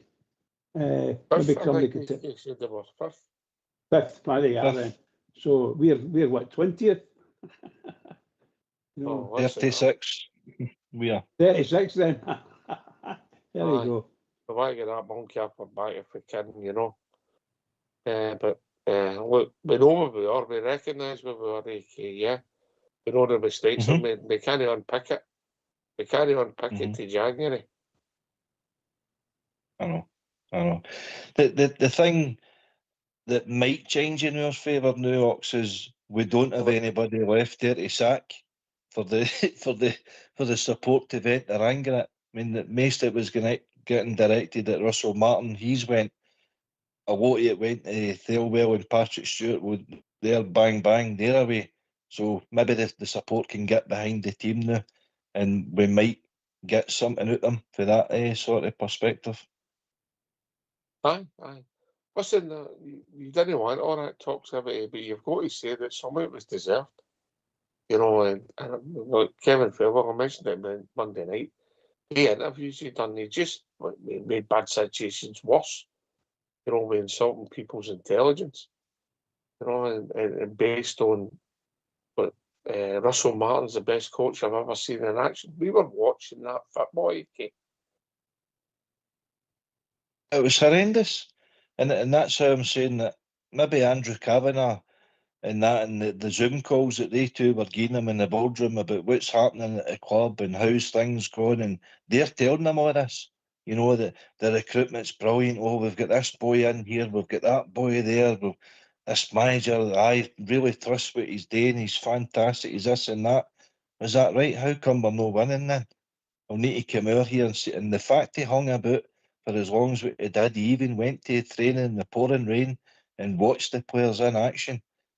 You know, he's like, there's something no right here. I smell something, and eventually he's acted on it. So fair play. He's they put us in this position by putting trust, misplaced trust in the guys. So it's up to them to rectify it. And who knows, we might get a spark out of the season. Right enough, it's highly unlikely as it is, you know, but at Rangers, it's the no surrender attitude that we are brought up in. So the support will no give up on it, but it's down to the players to roll their sleeves up and get out there and, you know, come out swinging basically, rather than just give up. How can we not win our next 4 games and then regroup, mate? Move into December. How can we not win our next 4 games? It's no beyond us. But we have to improve, and hopefully we can get some improvement. And I'll be unrealistic, Bridge. I mean, I don't think Braga are a Roma. I think they're a decent side, yeah, and it'd be a tricky tie with a good team, yeah. But they're not a Roma. I think Roma can go very deep in this competition. But I 100% agree with you, pal. Yeah, really and truly. Look, I think Braga's going to be a better team than us. It's so simple as that. And I don't know whether we've got the fight in our team to lift us up and get on with it and show that, create some momentum. We have to do that. Okay, you can get through a game and you get a jammy goal or something like that and defend the rest of it. But we're looking for Rangers to be able to lift the pace, lift their heads, lift the pace, grab the game and go for it. That's what you're looking for. It's in Europe. We're in our own midden, as you say. This is our place. And, what can we say? We don't do it. I don't see. They're going to have to use a different type of, shall we say, different shape, using the same players. I think that's possibly what they need to do. A different shape, because a lot of the teams that we've come up against in Europe, they've been really fast. I mean, fleet of foot, really, really fast and good passers. And we don't have people that are as fast as that. And where our defence struggle because they don't have the pace. But this big fella will go to centre half, like Fernandes. I think he's a smashing big centre half. And he might just make the difference for us in Europe, being able to head the ball a distance away from the sort of clamour in the centre area, the 18-yard box. If we're defending, I've seen him. He's really, really good in the air, and he makes a really good tackle.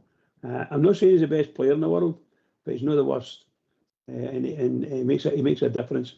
So I'd love to see him staying there and doing the job, but I don't want him to be sitting in the middle of the penalty area and defending for Rangers. I don't want that.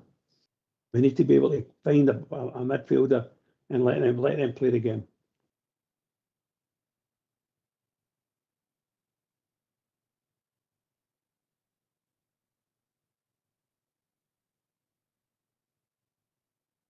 Ox, I just think that see as Rangers supporters, we've got I don't know what you would describe it as, but we tend to look back at the great teams that we've had in the past and the great games and the great teams that's came to Ibrox on European nights. You've seen them. I wasn't so fortunate enough to see them. Your Bayern Munich and your Juventuses and things like that. We've seen them in recent years, obviously with Borussia Dortmund and Leipzig and stuff. But the Rangers mentality, supporter wise, is we think we can beat anybody, and what's the point of going out there if we don't have that mentality? It's no us that need to believe that. It's the players and the manager, and it's them that's wearing the jersey representing us. It's them If you've not got the that right manager and you've not got the right players, mate, you're just going to fail. Absolutely. I think we've been joined by Keddy. Evening, Keddy. No, Teddy. Oh, Teddy, how you doing, Teddy? Sorry, misspelled there. I'm very well, thank you. What about tomorrow? What's in your mind? The shite it's playing the now. Just what's your tone and your language, mate? Yeah. Well, no, sorry. Very good. Yeah. Carry on. We're very bad. You're right, mate. Some people would say we're absolutely. Yeah, but you're right. Garbage. We need new players, mate, and we can't do anything about it in January. That's the problem we've got. We've got the cards. I hope we'll get the cash. What's that, Teddy? I'm saying I hope we've got the cash. I don't know if cash is the only solution, mate. You have to identify the right people, AK. Well, we'll start with the back four. How's that? You can start all over the park, mate. That's the problem. That's the big problem. AK. Correct. Oh, the full team. could get ripped up there, Teddy. But welcome to the show. We're not in a good place. We're not in a good place, pal. We all recognise that, but there's nothing we can do until we get to the next transfer window. So the three guys who put us in that position, they're all gone. So we just need to try and regroup now and get behind the team as best as we can. But it's up to the players. They're the ones that's wearing the jersey and crossing the white line, representing us. Aye, and they're nowhere near good enough. Nah, it doesn't look that way, Teddy. It doesn't look that way. Listen, mate, we're going to wrap the show up, but it was good to hear from you, mate. Come in a bit earlier. Come in a bit earlier. We can get you. You can. I know. I could have a good rant. Yeah, for an hour. Good to hear from you, mate. Take it easy, yeah. Right, no worries, guys. Have a good one. You too, mate. You too, mate. Catch you soon. Bye. Yeah. Listen, I don't know where the times went. Must be you digging up all the names and upsetting me. You know how easily upset I'm already. I'm sorry about that. You'd bridge me, it's a mystery. Toya fan and you, mate. Rip it up, start again. Orange juice, mate. You know? But aye, we are. Teddy's right. We know where we are. We all recognise we are. We're talking about it most nights on here. Hopefully, Bridgeman, we're talking about something positive tomorrow night, mate.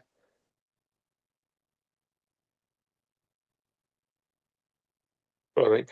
Last word for your good self, AK. Oh, thanks. Thanks again, pal. Always good to be back to the show with the legend, the Bridgeman, and yourself. Hope everybody enjoyed it. Look forward to tomorrow night, and hopefully we get a positive win on the Rangers. Here. It's over to the bridge. Oh, what can I say, Oxy? A brilliant night tonight. AK, thank you very much for carrying me through it, pal. Really enjoyed it. Some good discussions.